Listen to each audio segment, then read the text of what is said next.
If the Sabbath was 7 days after it and every 7 days following, then that means that the 7th day of the month will be a Sabbath. The 14th day of the month will be a Sabbath. The 21st day of the month will be a Sabbath. But if this was the 17th day and it was the Sabbath, then the Sabbath cannot be at all contingent off the new moon.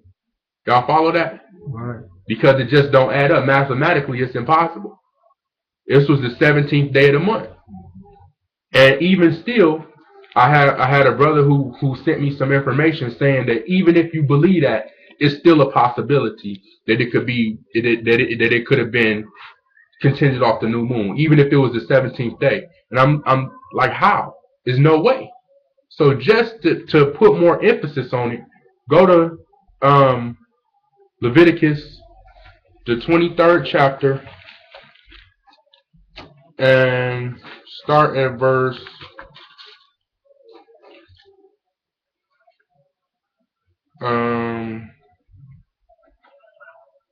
start at verse 9.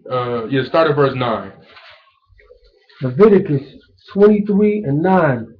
And the Lord spake unto Moses, saying, Speak unto the children of Israel, and say unto them, When ye be come into the land which I give, and ye shall offer that day, when ye wave the sheaf and he lamb without blemish of the first year for a burnt offering unto the Lord. Okay, you can stop there. Jump down to verse 15. Leviticus 20, after the Sabbath. 3 months of the year only has 29 days, according to Enoch and Jubilees. The first 3 months of the year only have 29 days. The next 3 months of the year only have 30 days. That's in Jubilees, the 6th chapter, and Enoch, I think Enoch the 77. So that, I mean, you can just count them.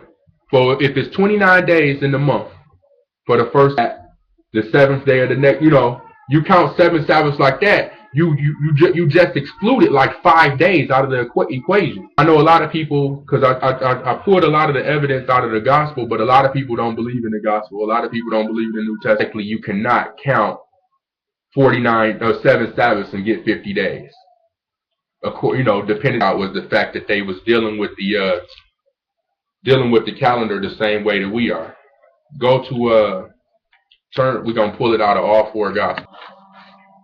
Matthew 27:45. Now from the 6th hour there was darkness over all the land unto the 9th hour. And about the 9th hour Yeshua cried. Mark 23 and 44. You can read this one all the way out. 23 and 44. And having said thus, he gave up the spirit. See that? So he passed away. Same thing. 6th hour to the 9th hour, right?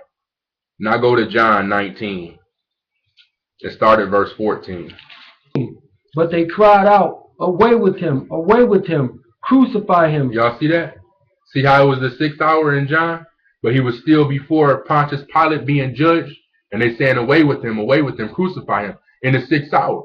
Some people would say it's a contradiction. Like, that don't make sense. How come he was being crucified in the 6th hour and all of these other 3? But in John's account, he was still before Pilate in the 6th hour. It's because the other 3 gospels, they were being written for readers that were I don't want to say, they weren't Hebrews. So they wasn't dealing with the Hebrew time pattern. You understand what I'm saying? Mark specifically was written to Greek readers.